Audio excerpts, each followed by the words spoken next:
మానస సరోవర్ యాత్ర ప్లాన్ చేస్తున్నారా? నమ్మకంగా సేఫ్గా మీ కలల మానస సరోవర్ యాత్రని ట్రావెల్ టర్న్స్ తో నిజం చేసుకోండి. మరిన్ని వివరాలకు ఈ నెంబర్కు కాల్ చేయండి. నమస్కారం. మాఘపురాణం 8వ రోజు పారాయణలోకి వచ్చాం. మృగశృంగుడు అనే బ్రాహ్మణ యువకుడు తనకి కాబోయే భార్య అయినటువంటి సుశీలని, ఆమె యొక్క స్నేహితురాళ్ళిద్దరినీ కూడా అపమృత్యువు నుంచి రక్షించాడు. యమధర్మరాజు కోసం భీషణమైన తపస్సు చేసి ముగ్గురు అమ్మాయిల్ని బతికించాడు. పునర్జీవితులైన ఆ ఆడపిల్లలు ముగ్గురు ఏం చెప్పారో చూద్దాం. మృగశృంగుని మంచితనం వల్లను, పట్టుదల వల్లను, యమధర్మరాజు యొక్క కృపాకటాక్షాల వల్లను మరణించిన ఆ ముగ్గురు కన్యలు మరలా పునర్జీవులై నిద్ర నుండి మేల్కొన్నట్టుగా లేచారు. వారు చూసినటువంటి యమలోక విషయాల్ని వారి తల్లిదండ్రులకి ఈ వింత విడ్డూరము అవి చూడ్డానికి వచ్చినటువంటి అశేష ప్రజానీకానికి ఇలా తెలియజేశారు. వీళ్ళ జీవుడు యమలోకానికి వెళ్ళిపోయాడు. ముగ్గురులో నుంచి జీవాలు వెళ్ళిపోయినాయి కదా, అక్కడ వాళ్ళు చూసిన సంగతి జ్ఞాపకం ఉంది వాళ్ళకి. ఏం చూశారో చెప్తున్నారనమాట. యమలోకంలో పాపులు తాము చేసిన పాపములని అనుసరించి శిక్షలు అనుభవిస్తూ ఉంటారు. పాపులు తాము చేసిన పాపకర్మలకు యమలోకంలో కఠిన శిక్షలు అనుభవించవలసి ఉంటుంది. అక్కడ శిక్షలు కఠినాతి కఠినంగా ఉంటాయి. ఎర్రగా కాలుతున్న ఇనప స్తంభానికి పాపులను కౌగలింపజేస్తారు. ఒక ఇనప స్తంభం కాలుతూ ఉంటుందట, దాన్ని కావలించుకోవాలి. ఇనప స్తంభాన్ని కావలించుకుంటే ఏమవుతుందండి? శరీరం కాలుతుంది కదా, కావలింతలు తప్పవట, హగ్ చేసుకోవటమే. తర్వాత తలకిందులుగా వేళ్లాడగట్టి కింద మంటలు పెడతారు. సలసలా కాగుతున్న నూనెలో వేయిస్తారు. విషకీటకాలున్న చోటికి తోసేస్తారు. మనం చూస్తాం రౌరవాది నరకాలు అలా పేర్లు వింటుంటాం కదా, ఆ రౌరవాది నరకాలు కూడా అలాంటివేనండి. రకరకాలు అదొక జంతువట, దానికి అన్ని ముళ్ళు ఉంటాయట. ఆ జంతువులతోటి కుమ్మిస్తారు. రౌరవాది నరకాలు చాలా బాధాకరంగా ఉంటాయని చెప్తారు. పాపుల శరీరాన్ని పదునైన వాటితోటి, కత్తులతోటి, వాటితో రంపంతో గీరుతారట. ఒక దీన్ని కోసినట్టుగా ఘాట్లు పెడతారు. తర్వాత కారాన్ని అద్దుతారు, దాని మీద ఉప్పు అలాంటివి చల్లుతారనమాట. ఎర్రగా మండే బొగ్గుల్ని ఆహారంగా బలవంతంగా తినిపిస్తారు. చెవులలో సలసలా కాగుతున్న సీసాన్ని పోస్తారు.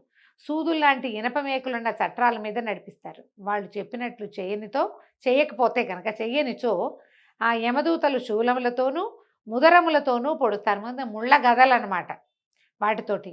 అయితే ఈ శిక్షలన్నీ కూడా పాపులు చేసినటువంటి పాపముల యొక్క తీవ్రతని అనుసరించి ఉంటాయి అని ఈ ముగ్గురు కన్యకలు వాళ్ళు అక్కడ చూసినది వివరించి చెప్పేసరికల్లా తల్లిదండ్రులు, చుట్టుపక్కల ప్రాంతంలో ఇది వింటున్నటువంటి జనమంతా ఉనికిపోయారట. ఏమిటి ఇలాంటి శిక్షల? శరీరం ఉండదు. ఇప్పుడు మనం ఇలాంటివి వినంగానే మనం చచ్చిపోతాము, మరణిస్తాము. మన శరీరాన్ని ఇక్కడ పాతేస్తారు, లేకపోతే కాల్చేస్తారు. మనం అదే కదా తెలుసుకుంటాం. ఖననం చేయబడతాము, లేకపోతే దహనం చేయబడుతుంది దేహం. దేహంలోంచి సూక్ష్మ శరీరమే పైకి ఎక్కడికో వెళ్తుంది. ఏ పక్కకి వెళ్తుందో అది వెళ్ళింది. ఇప్పుడు మనం వైతరణి నది దాటి వెళ్తారని సశరీరంగా కాదు, దేహం ఉండదు. దేహం లేని సూక్ష్మ శరీరాలకే, ఈ సూక్ష్మ శరీరాలకే ఈ బాధలని జీవుడు ఈ నరకాన్ని అనుభవిస్తాడు.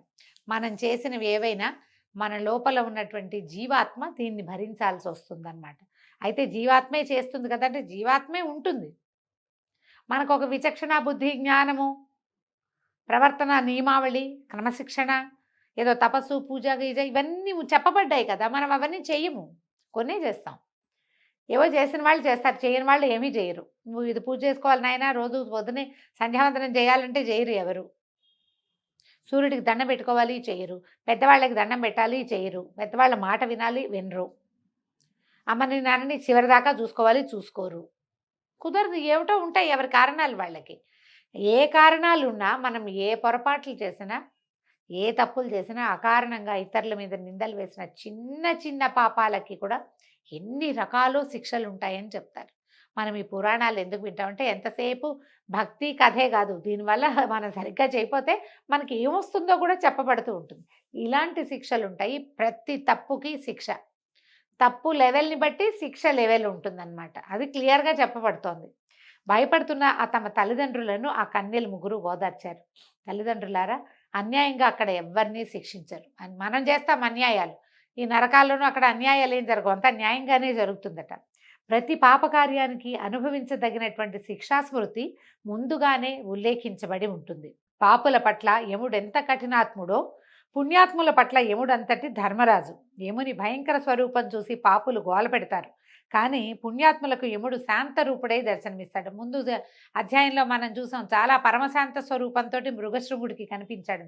శాంతరూపుడే ఆయన. పాపుల పట్ల కఠినంగా ఉంటాడు, కానీ రూపం భయంకరంగా ఉంటుందని ఎక్కడా చెప్పబడలేదు. తర్వాత తల్లిదండ్రులారా, భయపడవలసిన పని లేదు, సూక్ష్మంలోనే మోక్షం కలిగే మార్గాన్ని తెలుసుకున్నాం. ఇప్పుడు మనకి ఏం చేయాలి, ఇందులో నుంచి తప్పించుకోవాలి అంటే ఏం చెప్తున్నారు? మానవులు ఈ నరక బాధల నుంచి విముక్తి కలిగించుకోవటానికి ఒక ప్రత్యేకమైన ఉపాయం ఉంది. ఇహపర సుఖములను పొందిన మానవుడు ముక్తి నొందటానికి మాఘమాస నదీ స్నానం ఒకటే సులభ తరుణోపాయము. మనకి ప్రతిసారి చెప్తారండి, కార్తీక మాసంలో కూడా కార్తీకంలో స్నానం చేయి మోక్షం వస్తుందని చెప్తారు. ఇది కూడా అంతే. అప్పుడు చేయలేదు, అప్పుడు చాలా చలిగా ఉందండి, ఎక్కడ చేస్తామండి, మనకు పనులు ఉన్నాయి, రాత్రంతా పని చేస్తాం, పొద్దున్నే స్నానం ఎక్కడ చేస్తాం, ఇట్లా ఆలోచిస్తాం కదా. ఇప్పుడు చేయొచ్చు మనం. మాఘ స్నానం చాలా సులువండి. పైగా మాఘంలో నదీ స్నానం అత్యద్భుతం అని చెప్పారు, కానీ ఇంటి దగ్గర స్నానం చేస్తే తప్పని చెప్పల. నది చేయగలిగితే అమోఘం, ఇంట్లో చెయ్యి, అదైనా మంచిదే. ఈ సంవత్సరం కాకపోతే వచ్చే సంవత్సరం చేద్దాం నదీ స్నానం. కనీసం ఒకసారైనా ఏ ఫ్రెండ్ ఇంటికో, ఏ గోదావరి వైపుకో, ఏ కృష్ణానది వైపుకో, ఎవరో ఇంటికో, లేకపోతే ఓ చిన్న ట్రిప్ లాగా మనమేనో ఊరికే పొద్దునే వెళ్ళి ఎక్కడో చోట నదీ స్నానం చేసి వస్తే సరిపోతుంది. అవకాశం తీసుకోండి, అది చెప్తున్నారనమాట. అయితే నదీ స్నానం చేయటం వల్ల చాలా మంచి జరుగుతుంది. ప్రతి మానవుడు మాఘమాసమందు నదీ స్నానం చేయటము, శక్తి కొలది దాన ధర్మాలు చేయటము, జపతపాదులు చేసుకోవటము. జపతపాదులు చేయటం అంటే మనకి ఏదైనా మంత్రోపదేశం ఉంటే గాయత్రి దగ్గర నుంచి మామూలుగా మంత్రాలు, గురువు గారులు అందరూ ఇవాళ రేపు మనకి ఎంత కరుణా సముద్రులుగా ఉన్నారో మన గురువులు. ఏదో ఒక మంత్రం టీవీ ముఖత అయినా సరే చెప్పేస్తున్నారు. అదైనా చేసుకోవచ్చు కదా మనం వింటే కనుక. మనకేమీ రాదు, శ్రీరామ అనుకో, రామ అనుకోవచ్చు, అదైనా చాలు. ఎవరితోటైనా బోధ ఉంటే అద్భుతంగా ఉంటుంది.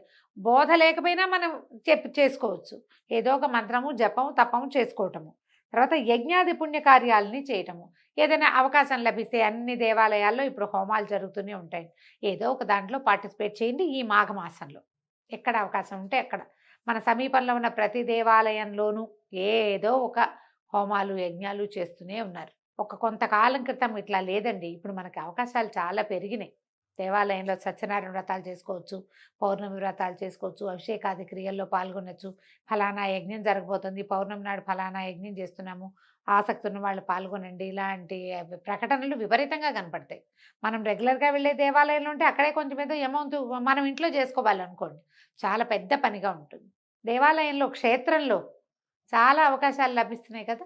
లభించే ఏదో ఒక అవకాశాన్ని, అన్నీ కాకపోయినా ఒకటి రెండింటినైనా తీసుకోవాలి.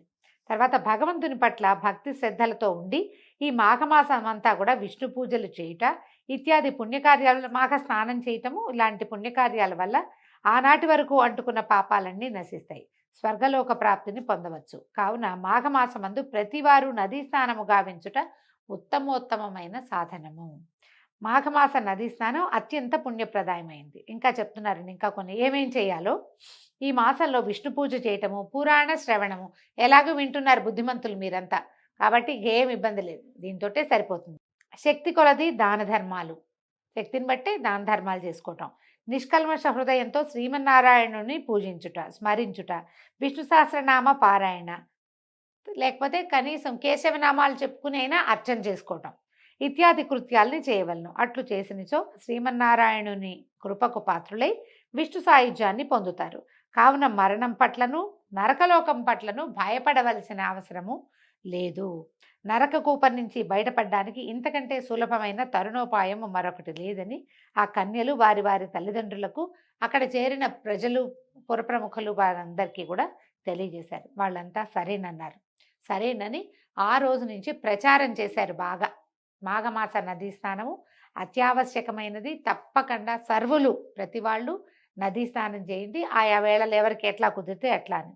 సర్వము మాఘమాస నదీ స్నానం చేయటానికి, మాఘమాస విధులను నిర్వర్తించడానికి అంగీకరించారు. ఆ కాలానికి ఇప్పటికీ మనకు ఒక తేడా ఉందండి. ఇప్పుడు ఏదో మనం ప్రవచనకర్తలో, పెద్దవాళ్ళు, గురువుగారు, లేకపోతే టీవీలలోనూ మనం చూసి ఇదేదో మంచిదిగా చేద్దాం అనుకుంటున్నాం.